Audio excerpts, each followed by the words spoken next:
Rev up your excitement as Formula One is set to unleash a wave of changes in the sprint race rules.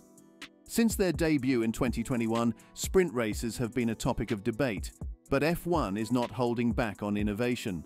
In 2023, Saturdays became their own sprint race, and now, in 2024, more modifications are on the horizon to enhance the weekend experience.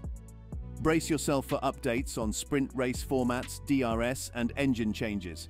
Stick around as we break down these changes and their potential impact on the world of F1. So, without further ado, let's dive into the video. In 2024, there will be some changes to the Chinese, Miami, Austrian, and United States Grand Prix weekends. They will follow a new sprint weekend format. This means there will be sprint races instead of the usual race setup. Why is there a new format? To make the sprint weekend more exciting and enjoyable, some changes have been made. The sprint race won't determine the starting grid for the Grand Prix. The idea is to encourage drivers to be more aggressive and take more risks during the 100 km sprint race because any mishaps won't affect their positions on Sunday. This adjustment also gives more importance to Saturday morning. In the old system, the second practice session on Saturday was kind of pointless. This was because teams couldn't tweak anything once cars went out for qualifying on Friday. Haas team boss Günther Steiner expressed this sentiment, saying, "The Saturday morning session was boring as hell." He explained that for both himself and the fans, it lacked excitement. So, replacing it with a qualifying session is seen as a positive change. Reducing the practice sessions to just one 60-minute session before qualifying on Friday might add more uncertainty to the weekend. Teams will have less time to figure out how the tires work and to adjust their setups accordingly. This means they'll have to make quick decisions and might not have all the information they need, which could make things more risky. Different perspectives. Races in China and Miami will replace last season's Aben and Belgium sprint weekends. Some people have different opinions about sprint races, which have received mixed reviews since they were introduced in 2021. However, there are some positives. Having extra races over the weekend adds excitement to the Friday events, and some people think this is a good thing. Some really exciting sprint races have made Formula One weekend even better since they started. The South Poo Sprint is one example of these races. It has been one of the most exciting events on the Formula One calendar. Last season left a memorable mark with an amazing event, the sprint races. It truly added something special to the entire weekend, creating unforgettable moments for Formula One fans. However, not everyone shares the same view. Some believe that sprint races distract from the main event, the Grand Prix, which is the essence of Formula One. The question arises whether the added excitement justifies potentially taking away from the core race experience. Drivers themselves are divided in their opinions about sprint races. World champion Max Verstappen in particular has been vocal about his dislike for them. His strong opinions contribute to the ongoing debate within the F1 community. One of Max's significant concerns from the previous season revolves around the weekend format. He expressed dissatisfaction with how the weekend was structured, emphasizing that it gave away too much about what to expect in the main race. After the sprint race, the qualifying for the main event occurred as the second session on Friday, shaping the overall dynamics of the race weekend. New format for sprint weekends in 2024, and in 2024 the schedule for sprint weekends will change. Saturday will become a dedicated sprint day, starting with qualifying and followed by the sprint race. Sunday will host the Grand Prix as usual. The weekend will kick off on Friday with free practice, just like before. However, a new addition will be sprint qualifying as the second session on Saturday. The sprint race will follow this, followed by Grand Prix qualifying. Finally, on Sunday, only the Grand Prix will be held. The F1 Commission has tentatively agreed upon these changes. The F1 Commission has tentatively agreed to these changes. The FIA has announced that regulatory adjustments will be proposed to the World Motorsport Council on February 28th. This is necessary to formalize the changes before the Bahrain season opener.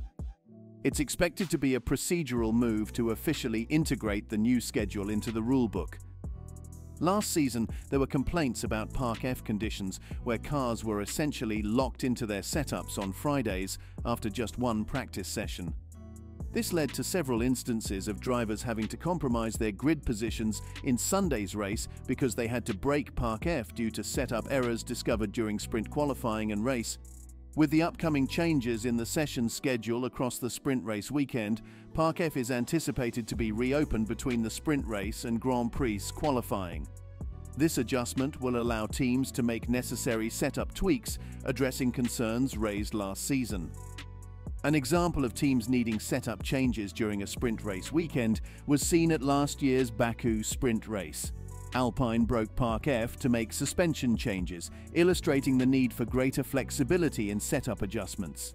Teams like Aston Martin can take advantage of strategic opportunities by reopening Park F between the sprint race and the Grand Prix. For instance, both Aston Martin cars started from the pit lane in Austin due to specification changes. With this adjustment, teams can customize their setup for the sprint race, considering they'll likely use only one set of tires over a shorter distance. Then, ahead of Sunday's Grand Prix, they can tweak the setup to better suit a race with multiple pit stops.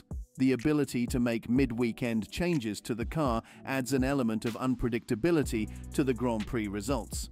Since cars will have undergone slight modifications, the outcome of the Grand Prix becomes less predictable.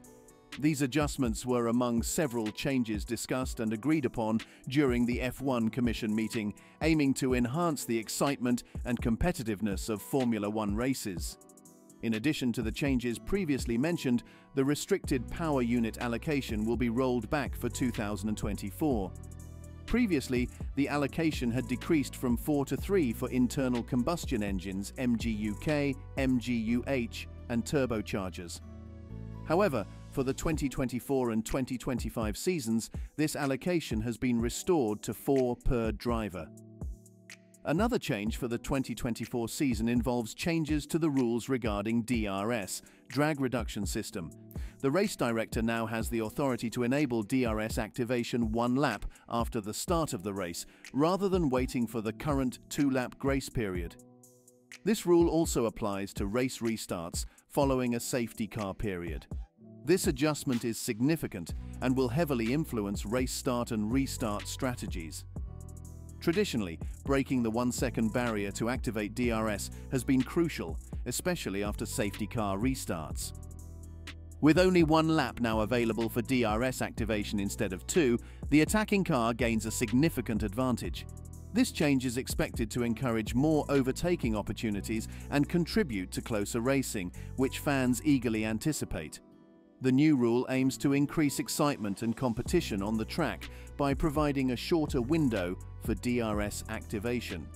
How does the sprint shootout work? The sprint shootout keeps the same format as the regular qualifying, with 3 sessions including Q1, Q2 and Q3. However, each segment has been shortened to address worries about engine and tyre wear that teams raised.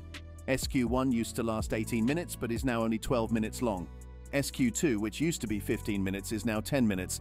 SQ3, previously 12 minutes, has been reduced to 8 minutes. The goal is to limit each car to just 1 fast lap in each session of the sprint shootout. However, in SQ1, teams could try 2 runs. For SQ2 and SQ3, there's time for 2 timed laps without needing a pit stop between attempts. Another big difference between the sprint shootout and normal qualifying is the rules about tyre use. In regular qualifying, teams can pick any tyres they want. But in the sprint shootout, they must use new sets of medium tyres in SQ1 and SQ2. In SQ3, drivers must use soft tyres, but they don't have to be brand new. So, what do you think of the new F1 sprint race rules and changing the entirety of the Formula One world? Comment below and subscribe for more videos like this.